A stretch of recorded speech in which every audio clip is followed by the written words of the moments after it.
Finally, the day has come. Final Fantasy VII Rebirth is finally on PC. Here's I'm showing you my little settings and what I did to set up the game for myself. And yeah, well, what can I say? As of right now, I am completely flabbergasted. I only put about 4 hours into the game. The first question I want to ask console players is, how the fuck did Astrobot win Game of the Year when you guys had this as a console exclusive? Well, virtually as an exclusive on PS5 right away. Absolutely low IQ individuals over there.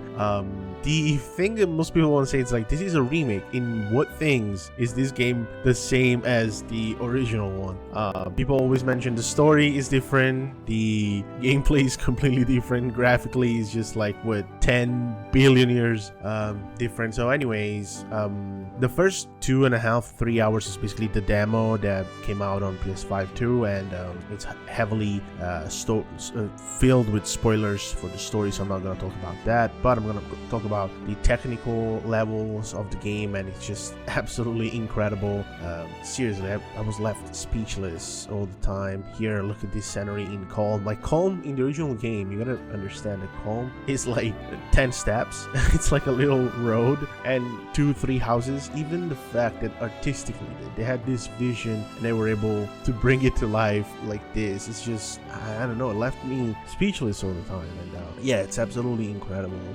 Even having played the remake on console and then on PC, I was just not ready. The combat system, it improved what I already defined back then with Final Fantasy VII Remake as probably the best of both worlds when it comes to turn-based JRPG and sort of action JRPG. This is the best fusion you can have, and I think it's actually extremely hard to implement into other games. I would love, as an example, if this became the standard for Bandai sort of more story-driven anime games, but I'm asking too much. As usual, I'm gonna say I wish a One Piece game had this sort of gameplay in fights. It's just incredible. The fact that you can explore this, again, this is just the first town you're gonna be able to explore, and how much you can explore and go basically everywhere you want. I don't know, it feels so alive with the dialogue from the NPCs, and I also enabled the chat on the left. You can disable, so if it's annoying you can actually deactivate that. But I don't, man, seriously, if it left me speechless several times, because of course I am extremely biased, so when the time for a review comes for this game, just be ready, right? Unless, I don't know, it disappoints me going forward, but I don't really think so. But I am extremely biased. I legit am on the verge of crying every time I am listening to a specific soundtrack. I look at a specific scenery, I'm like, oh, this is that little thing, that little detail. Like, even this, just being under, I know I'm being corny as hell. Like, some other people are like, what? To tell me how the game is, but seriously, I cannot tell you how different I am when it comes to this game. It's just incredible. I don't even want to talk about the story, of course, because I don't want to spoil anybody, but when it comes to also the technical level for this game, I had no bugs, but of course, like 4 hours is almost how much. Like, look, the transition between dark and light, it just, I don't know. Also, Queen's Blood, I had so much fun. That's something I can talk about. The card game, I'm being a card game junkie myself, this was actually so much fun. Now I know, now I can tell why everyone was so hyped about it. It reminded me a little bit of the card game that's also in Genshin Impact, if you're familiar with that one. It's basically a sort of well, there's probably other IRL games that are similar to this that I don't know, so I might sound stupid, but it's almost like you have to conquer the zone. It also, now that I think about it, reminds me of the Marvel game. I forgot the name, but the one that was recently banned because it was Tencent owned. But yeah, this is just a fun side game. As you just see it, if you haven't played it, it's like, oh, this looks boring even. But trust me, it's actually a lot of fun. It's very competitive. Dialogues are amazing. I'm playing the game, of course, with Japanese voice acting on. And I know there's people who are always like, oh, Japanese voice acting is corny, whatever. Again, I don't understand, like, to me that's like huge discrimination. I don't understand how people don't get that. That's actually how they speak. Of course, not one-to-one, not everyday person is gonna speak like that. Again, there's people who actually talk like that. Also, I love how interactive the map is, how you, by just pressing the right shoulder button, basically R2, you can interact with the map freely. You can jump obstacles, you can get on the ladder, jump into the water. It all feels so interactive.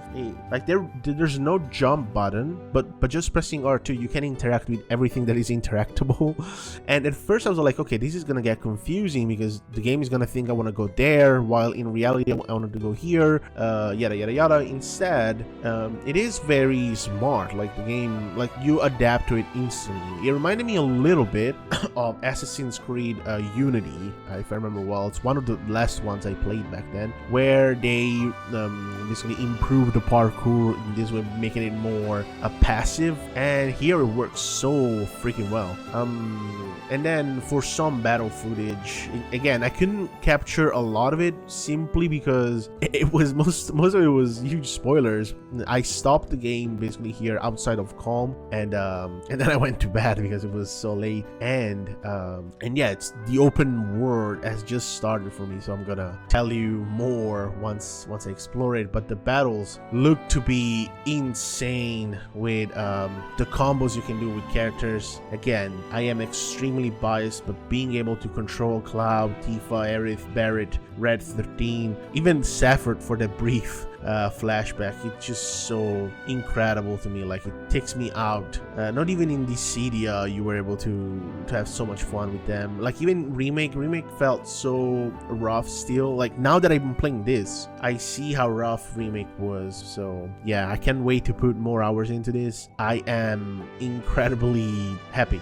I'm just fucking happy. The next 2 weeks I'm gonna sink so many hours into this, and I can't wait. Probably gonna be freaking found like starving in my house in darkness. But let me know what you guys think if you're playing it too, and if you are, I don't know, eventually gonna play it because you probably want to play 7 first, or remake, or oh yeah, let me tell you this at least. If you want to play this, I would suggest to at least play regular remake first. There is a video that you can play from the home menu where the game basically it's gonna give you a little recap for remake, but in my opinion it's just not gonna hit the same, right? You're just not gonna be emotionally invested as much as you would be if you actually played the remake. At least my advice would be, if possible, to play original Final Fantasy VII, then Crisis Core remake, and virtually you have all of Final Fantasy VII done, and then you play remake and Rebirth and understand what they're trying to do with these remakes, and why a lot of us fans of this sub brand of Final Fantasy VII tell you guys that this is not a remake and should not be, especially Rebirth should have not been considered a remake and should have been given Game of the Year. And to me, in 2025, this one sadly will have to go against Monster Hunter Wilds. Comes at the end of February, so stay tuned for that one.